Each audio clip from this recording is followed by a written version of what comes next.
Students often have a hard time locating cadences when there's continuous rhythmic motion in a piece. Lots of times this motion is in other voices than the melody, sort of like fills in cadence measures and the accompaniment. But other times, even the melodic line keeps moving. There may be extra decorative notes after a cadential arrival called an overhang. That's material that belongs to the preceding phrase but happens after the cadential arrival. Or you might have a pickup that starts in a cadential measure leading into the next phrase.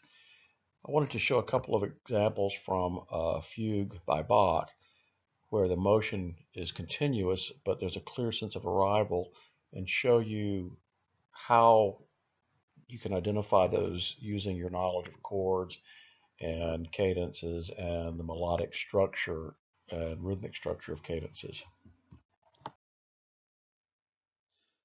To start, let's listen to this passage from the middle of this Bach fugue. As you listen for the 2 points of arrival that occur during the passage.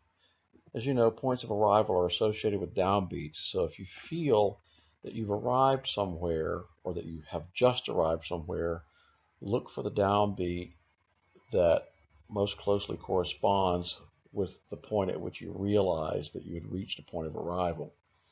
Try to remember that because that's going to tell us where to go back and analyze the type of cadence that you hear. Let's listen now.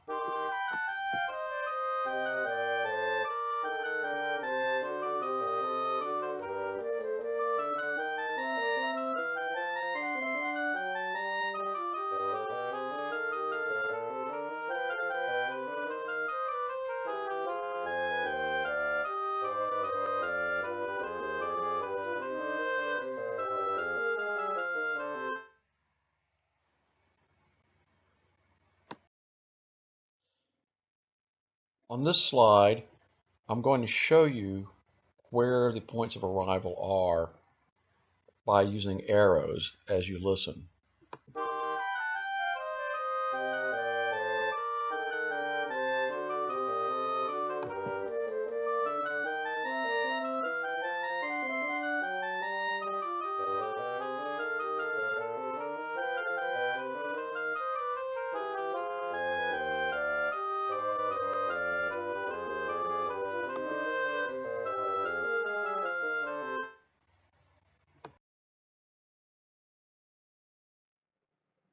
At this point, we're going to take a closer look at the 2 stopping points.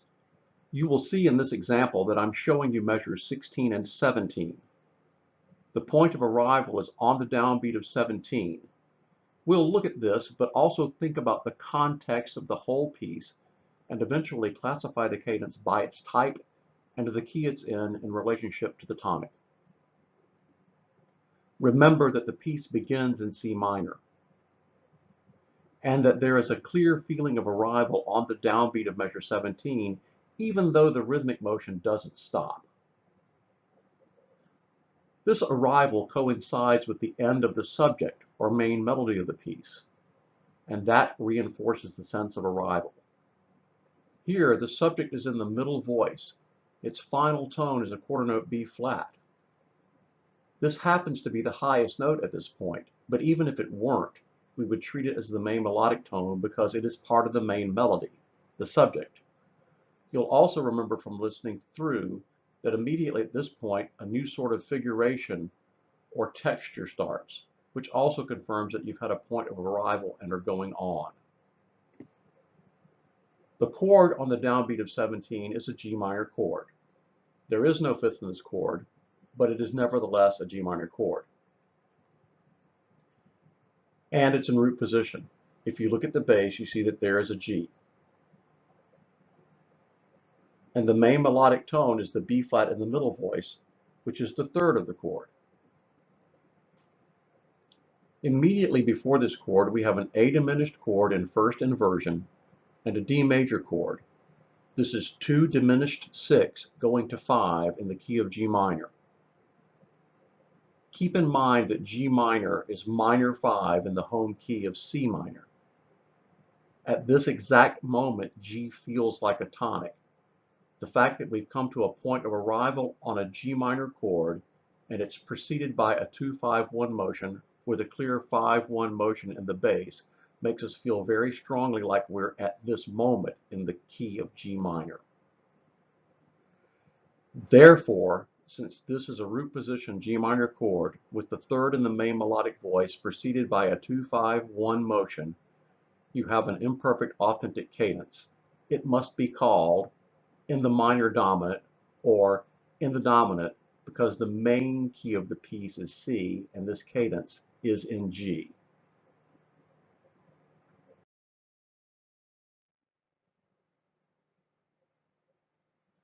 Looking now at bar 22, we have a similar setup.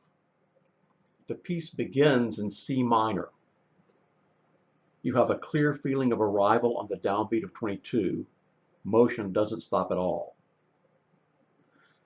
Again, you have the end of the subject, the E flat on the downbeat of 22, this time in the top voice. Again, the texture changes after this, so there's some thematic confirmation that we've had a point of arrival. The point of arrival is on a C minor chord. Again, there's no fifth. It's in root position. The main bass note is the C on the downbeat. The fact that the bass moves away immediately doesn't change the fact that this is a root position chord. The highest tone is in the middle staff, but this time the main melodic note is in the upper voice at the point where the subject ends. This is an E flat, the third of the chord. Even though it is not literally the highest note at this point, it is the main melodic note. We have a similar chord progression to the other cadence. It's a 2 diminished in first inversion going to 5. In this case, it's in C minor, which is the home key. At this point in the piece, C feels like a tonic, so it's not only the tonic of the whole piece, but it's also the tonic at the moment. Therefore, this is an imperfect authentic cadence in the tonic, or an IAC in 1.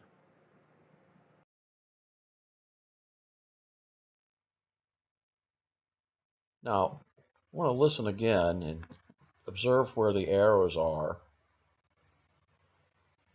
And as we come to these spots, listen out for the feeling of arrival.